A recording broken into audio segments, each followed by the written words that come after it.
श्री स्वामी समर्थ. स्वामी समर्थ महाराजांनी तारक मंत्र हा आपल्या भक्तांना आशीर्वाद रूपी दिलेला एक प्रसाद आहे. म्हणजे आजच्या या कलियुगामध्ये तरुण जाण्यासाठी स्वामी समर्थ महाराजांनी त्यांचा एक आशीर्वाद आपल्या भक्तांवर राहावा यासाठी तारक मंत्र सारखा अत्यंत प्रभावी एक स्तोत्र म्हणा, एक मंत्र म्हणा, हे आपल्या भक्तांसाठी त्यांनी आशीर्वाद रूपी दिलेला आहे की जो भक्त श्रद्धेने तारक मंत्रचं श्रवण करतो, पठन करतो, त्याला अनुभूती आल्याशिवाय राहत नाही. या कलियुगामध्ये जेव्हा आपल्याला तरुण जायचं असतं, या कलियुगामध्ये वाईट गोष्टींपासून आपलं संरक्षण व्हायला हवं असेल, तर तुम्ही सुद्धा तुमच्या आयुष्यामध्ये दररोज तारक मंत्र हा म्हटला पाहिजे किंवा श्रवण केला पाहिजे. श्रवण करणे म्हणजे तुम्ही समजा मोबाईलवरती लावलाय, पण ते लावल्यावरती त्याच्याकडे तुमचं लक्ष पाहिजे. त्याच्या प्रत्येक शब्दाचा तुम्हाला अर्थ न अर्थ कळला पाहिजे आणि तो तुम्ही अनुभवलाही पाहिजे. फक्त ऐकायचं म्हणून ऐकायचं किंवा पठन करायचं म्हणून पठन करण्याला काहीही अर्थ नसतो. मग बरेचसे जण म्हणतात की आम्ही तारक मंत्राची सेवा कित्येक वर्ष झालं करतोय, पण आम्हाला त्यातून अनुभूतीच आली नाही. कशी अनुभूती येणार जर तुम्ही ते श्रद्धेने करतच नसाल? फक्त एक कर्तव्य म्हणून किंवा फक्त करायचं म्हणून तुम्ही पठन करताय, ऐकायचं म्हणून तुम्ही श्रवण करताय, तर त्या गोष्टीला काहीच अर्थ उरत नाही. तुम्हाला महाराजांचा आशीर्वाद हवा असेल, तुम्हाला त्या तारक मंत्राची अनुभूती हवी असेल, तर तुम्हाला तारक मंत्र हा श्रद्धेनेच करावा लागणार आहे. बघा, तारक मंत्र आपल्या इच्छापूर्तीसाठी सुद्धा आपण करू शकतो. आपली एखादी इच्छा असेल, ती आपल्याला पूर्ण करायची असेल, तर तुम्ही तारक मंत्राचं अनुष्ठान करू शकता. कुठल्याही संकटापासून रक्षण करायचं असेल, आजारपण असेल, तर तुम्ही तारक मंत्राचं अनुष्ठान करू शकता. आता तारक मंत्राचं अनुष्ठान कसं करावं? त्यासाठी सगळ्यात महत्त्वाचं, तुम्हाला तुमच्या घरामध्ये स्वामींची मूर्ती किंवा फोटो असणं अत्यंत आवश्यक आहे.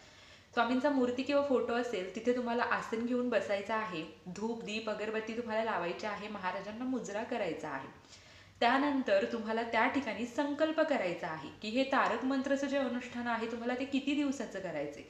11 दिवस, 21 दिवस, 51 दिवस, 108 दिवस, तुम्हाला तुमच्या यथाशक्ती जसं जमेल तसं हे तारक मंत्राचं अनुष्ठान तुम्हाला करायचं आहे. तुमची एखादी इच्छा असेल, नोकरी लागत नसेल, प्रमोशन होत नसेल, लग्न जमत नसेल, घरात आजारपण असेल, तर तुम्हाला काय करायचं आहे? महाराजांसमोर सर्वात आधी संकल्प घ्यायचा आहे. संकल्प घेण्यासाठी उजव्या हातामध्ये एक फूल घ्या, हळद कुंकू घ्या, अक्षता घ्या, एक चमचाभर पाणी घ्या, तुमचं नाव, गोत्र, त्याचप्रमाणे तुमची काय इच्छा आहे की ज्यासाठी तुम्हाला हे अनुष्ठान करायचं ते महाराजांना तुम्हाला बोलून दाखवायचं आहे. तुमचं गोत्र तुम्हाला माहीत नसेल तर तुम्ही काश्यप बोला. ते सगळं बोलून झाल्यानंतर तुम्ही महाराजांना सांगा की मी 11 दिवसाचं अनुष्ठान करतेय, ते माझ्याकडून निर्विघ्नपणे पूर्ण करून घ्या. काही चुकलं तर एक लेकरू म्हणून ते पोटात घालून घ्या, अशी प्रार्थना करून ते पाणी तुम्हाला ताम्हनामध्ये सोडायचं आहे. आणि ताम्हनातलं जे पाणी आहे ते तुळशीला न ओतता इतर कुठल्याही झाडाला तुम्ही घालू शकता. त्यानंतर तुम्हाला सगळ्यात महत्त्वाचं, जेव्हा अनुष्ठान करायचं असतं, तारक मंत्राची ही सेवा करायची असते, तेव्हा तुम्हाला स्वामी समर्थ महाराजांसमोर एक ग्लासभर किंवा एक तांब्याभर पाणी ठेवायचं आहे. त्या तांब्यावरती किंवा त्या ग्लासवरती तुम्हाला तुमचा उजवा हात अशा पद्धतीने ठेवायचा आहे.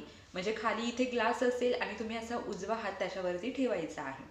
किंवा अगदी फक्त तुम्ही स्वामी समर्थ महाराजांपुढे तो ग्लास किंवा तांब्या ठेवला आणि त्यावर हात नाही ठेवला तरीही चालेल.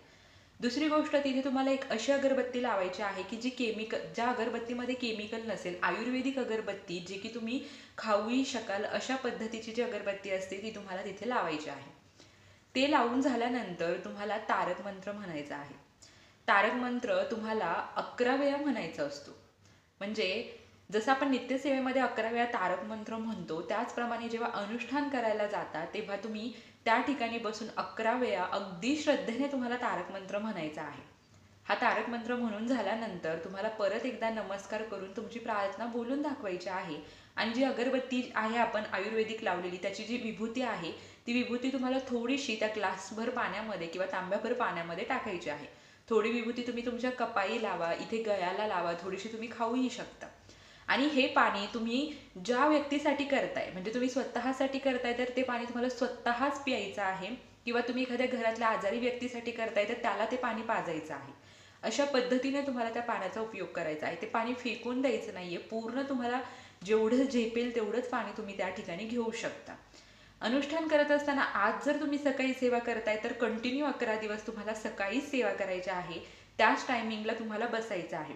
एकदा बसलं की सेवा पूर्ण झाल्याशिवाय उठायचं नाही, मध्ये कोणाशी बोलायचं नाही.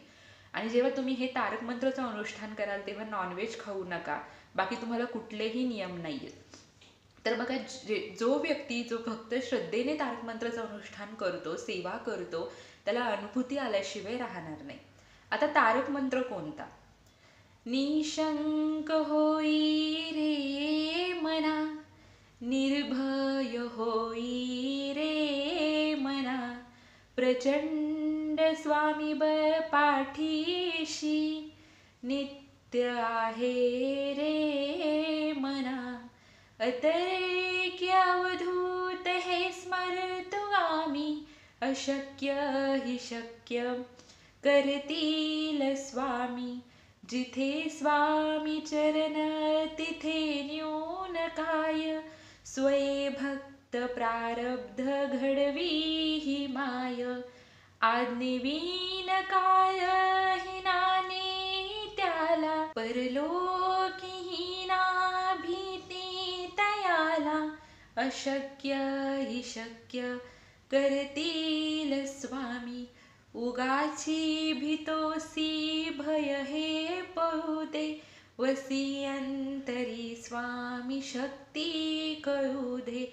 जगी जन्म मृत्यू असे खेळ ज्यांचा, नको घाबरू तू असे बाळ त्यांचा.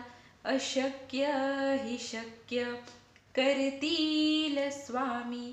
खरा होई जागा श्रद्धे सहित, कसा होसी त्यावीन तू स्वामी भक्त. आठव कितीदा दिली त्यांनीच साथ, नको डगमगू स्वामी देतील हात. अशक्य हि शक्य करतील स्वामी. विभूतीन मन नाम ध्यानादि तीर्थ, स्वामीच या पंच प्राणामृतात.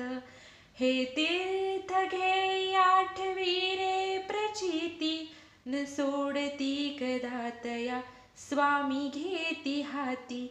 अशक्य हि शक्य करतील स्वामी.